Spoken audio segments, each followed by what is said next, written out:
여호사밧이 부귀와 영광을 크게 떨쳤고 아합 가문과 혼인함으로 인척 관계를 맺었더라. 2년 후에 그가 사마리아의 아합에게 내려갔더니 아합이 그와 시종을 위하여 양과 소를 많이 잡고 함께 가서 길르앗 라못 치기를 권하였더라. 이스라엘 왕 아합이 유다 왕 여호사밧에게 이르되 당신이 나와 함께 길르앗 라못으로 가시겠느냐? 나는 당신과 다름이 없고 내 백성은 당신의 백성과 다름이 없으니 당신과 함께 싸우리이다. 청하건대 먼저 여호와의 말씀이 어떠하신지 오늘 물어보소서. 이스라엘 왕이 이에 선지자 400명을 모으고 그들에게 이르되 우리가 길르앗 라못에 가서 싸우랴 말랴? 올라가소서. 하나님이 그 성읍을 왕의 손에 붙이시리이다. 이 외에 우리가 물을 만한 여호와의 선지자가 여기 있지 아니하니이까. 아직도 이물라의 아들 미가야 한 사람이 있으니 그로 말미암아 여호와께 물을 수 있으나 그는 내게 대하여 좋은 일로는 예언하지 아니하고 항상 나쁜 일로만 예언하기로 내가 그를 미워하나이다. 왕은 그런 말씀을 마소서. 이스라엘 왕이 한 내시를 불러 이르되 이물라의 아들 미가야를 속히 오게 하라. 이스라엘 왕과 유다 왕 여호사밧이 왕복을 입고 사마리아 성문 어기 광장에서 각기 보좌에 앉았고 여러 선지자들이 그 앞에서 예언을 하는데 그 나아나의 아들 시드기야는 철로 뿔들을 만들어 가지고 말하되 여호와께서 이같이 말씀하시기를 왕이 이것들로 아람 사람을 찔러 진멸하리라 하셨다. 여러 선지자들도 그와 같이 예언하여 이르기를 길르앗 라못으로 올라가서 승리를 거두소서. 여호와께서 그 성읍을 왕의 손에 넘기시리이다.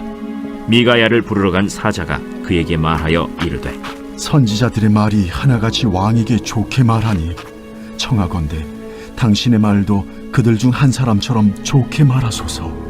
미가야가 이르되 여호와께서 살아계심을 두고 맹세하노니 내 하나님께서 말씀하시는 것 곧 그것을 내가 말하리라 하고 이에 왕에게 이르니 왕이 그에게 이르되 미가야야, 우리가 길르앗 라못으로 싸우러 가랴 말랴? 올라가서 승리를 거두소서. 그들이 왕의 손에 넘긴 바 되리이다. 여호와의 이름으로 진실한 것 이외에는 아무것도 말하지 말라고 내가 몇 번이나 내게 맹세하게 하여야 하겠느냐? 내가 보니 온 이스라엘이 목자 없는 양같이 산에 흩어졌는데 여호와의 말씀이 이 무리가 주인이 없으니 각각 평안히 자기들의 집으로 돌아갈 것이리라 하셨나이다. 이스라엘 왕이 여호사밧에게 이르되 저 사람이 내게 대하여 좋은 일로 예언하지 아니하고 나쁜 일로만 예언할 것이라고 당신에게 말씀하지 아니하였나이까? 미가야가 이르되 그런즉 왕은 여호와의 말씀을 들으소서.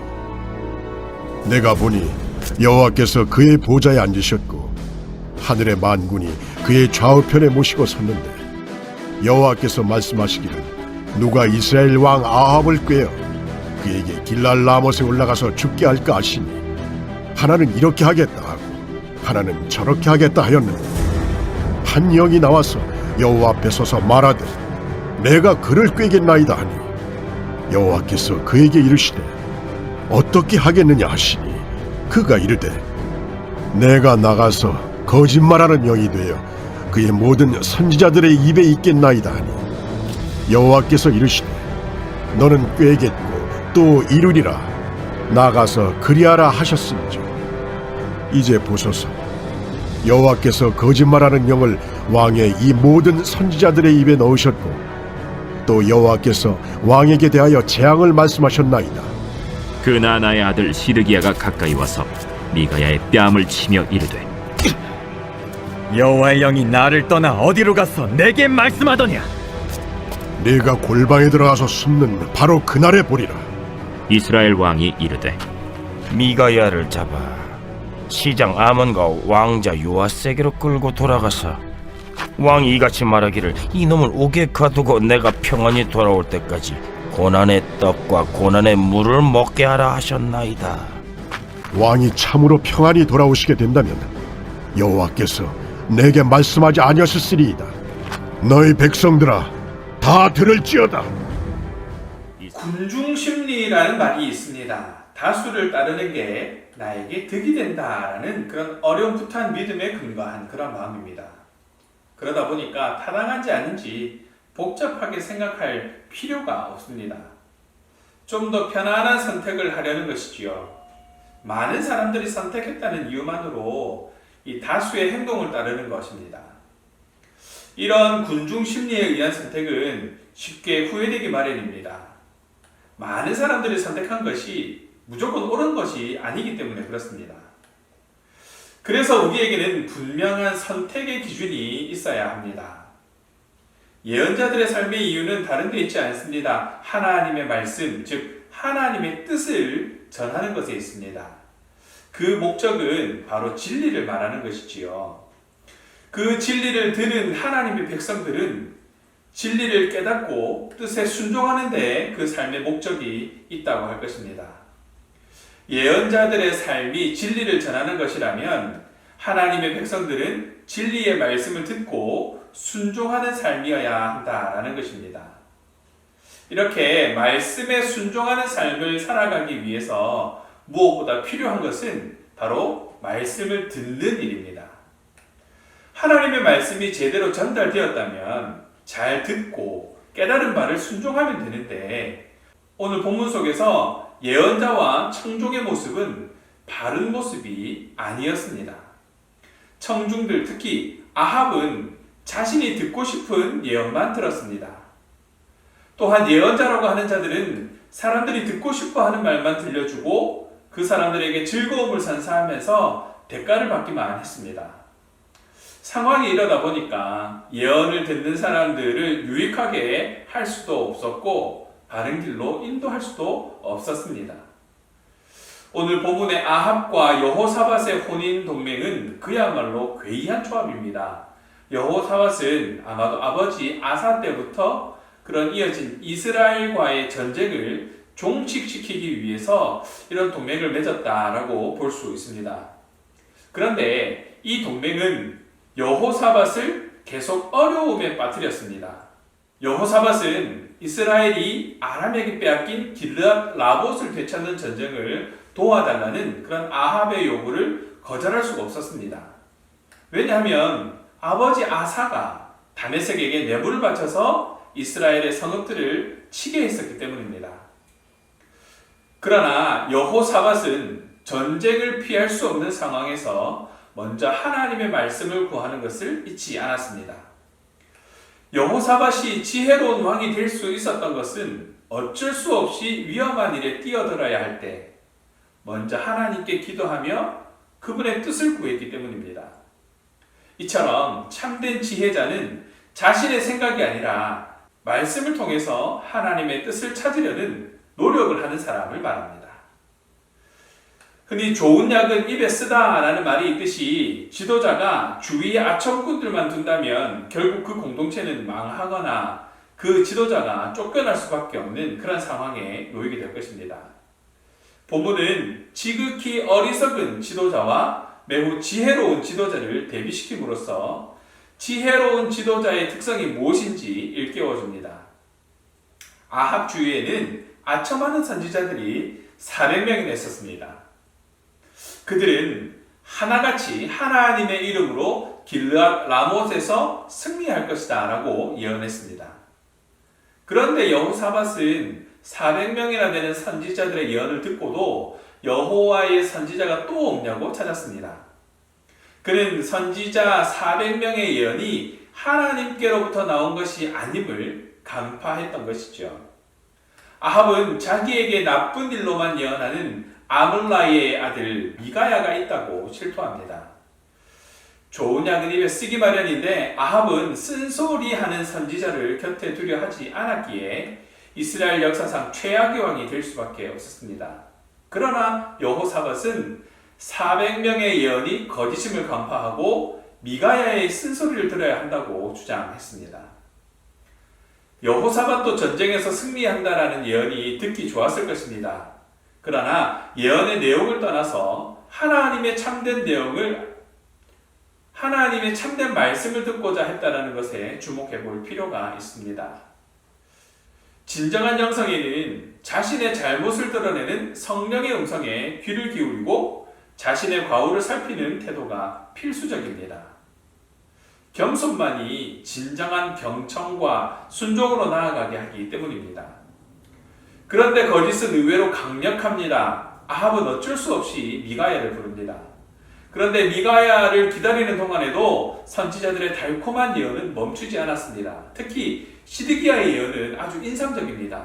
시드기야라는 이름, 여호와의 정의, 여호와는 정의롭다라는 뜻인데 이 신명기 33장 17절에서 모세가 에브라임과 므낫세에 대해서 그 뿔들이 들소의 뿔 같도다. 이것으로 민족들을 받아 땅끝까지 이르리니 라고 축복했던 것처럼 시드기야가 그 이야기를 인용해서 철로 뿔을 만들어서 그것으로 아람을 진멸한다 라고 예언합니다.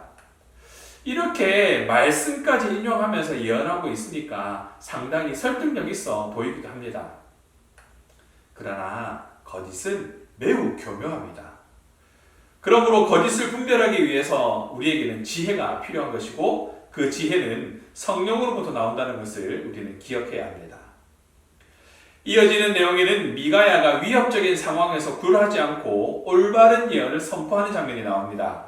우리 신앙인들의 삶은 다수의 의견이 아니라 하나님의 말씀을 따름으로 진정한 형통을 누릴 수 있다는 것, 우리에게 위로가 되고도 남는 그런 은혜입니다.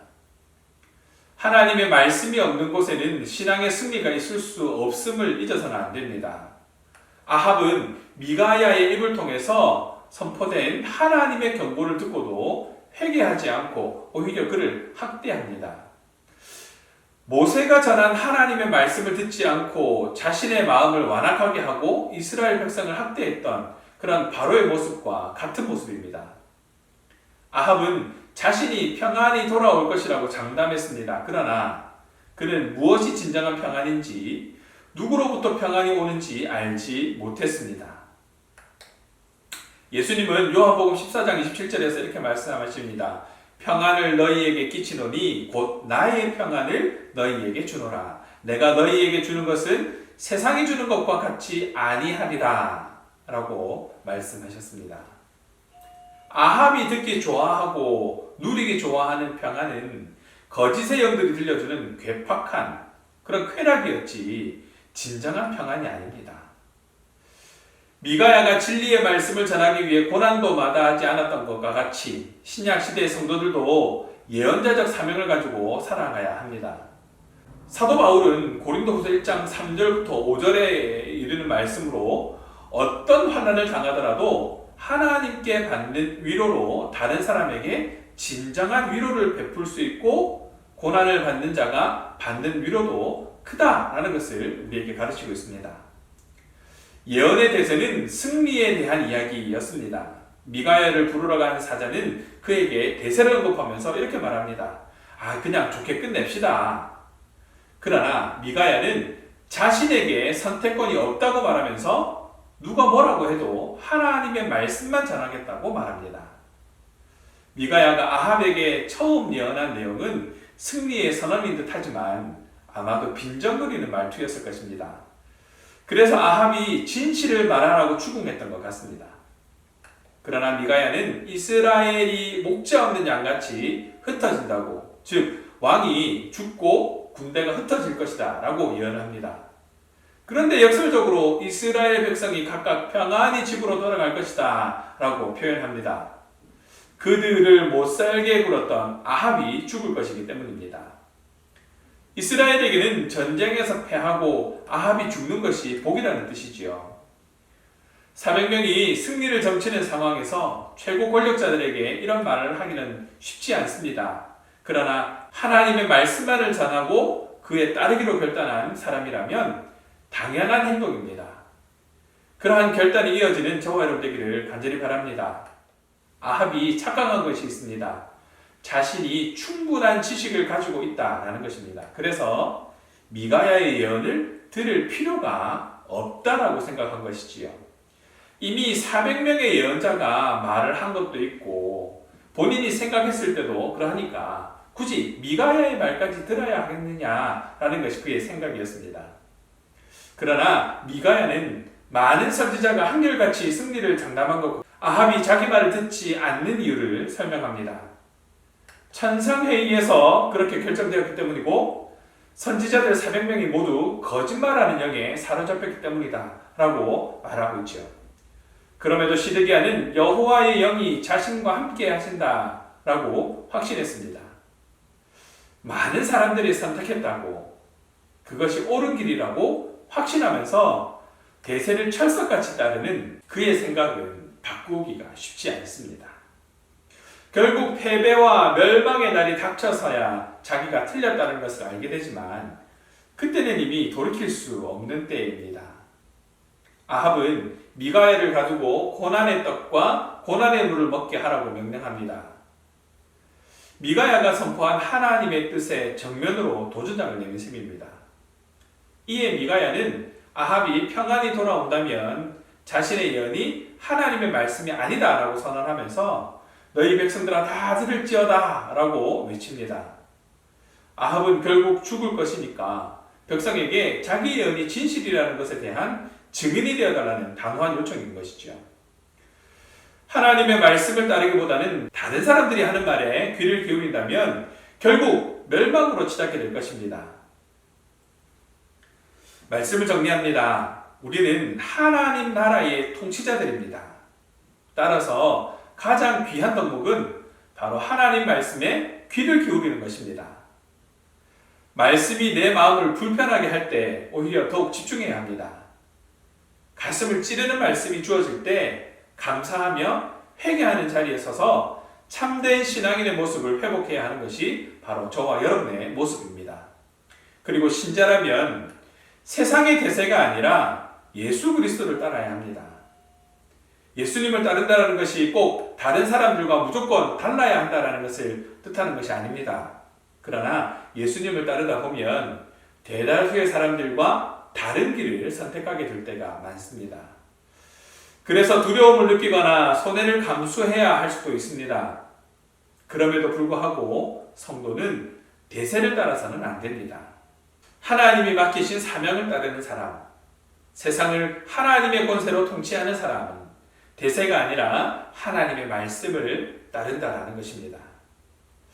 사랑하는 신앙가족 여러분, 우리는 대부분 우리가 가진 생각에 대한 확고함을 가지고 있지만 실제로 생각만큼 확고한 생각을 가지고 살아가는 사람은 흔치 않습니다. 많은 사람이 자기의 의견보다는 다른 사람들이 뭐라고 말하는지를 먼저 살핍니다. 마치 동물들이 때로 움직이듯이 사람들도 자기 생각보다는 대세를 따르는 경우가 많습니다. 그러나 그 대세가 하나님의 뜻에 반하는 것이라면 어떻게 하겠습니까? 하나님의 말씀이 어떠하신지 귀를 기울이는 저와 여러분 되기를 간절히 바랍니다. 가슴을 찌르는 하나님의 말씀을 따라 그리스도를 따라가며 세상을 따라가기보다 세상에 선한 영향력을 끼치는 그런 저와 여러분 되시기를 주님의 이름으로 축원합니다. 기도하겠습니다. 사랑의 하나님, 말씀을 통해 우리의 삶을 돌아보며 하나님 보시기에 부족함이 없는 모습으로 돌이킬 수 있게 하시네 감사드립니다. 하나님 나라를 드러내는 도구로 살아가기 위해 무엇보다 하나님 말씀에 귀 기울이는 삶이 되기 원합니다. 말씀에 집중하길 원합니다. 지혜를 내주셔서 주어진 말씀에 감사하며 회개하는 삶이 되게 하여 주시옵소서.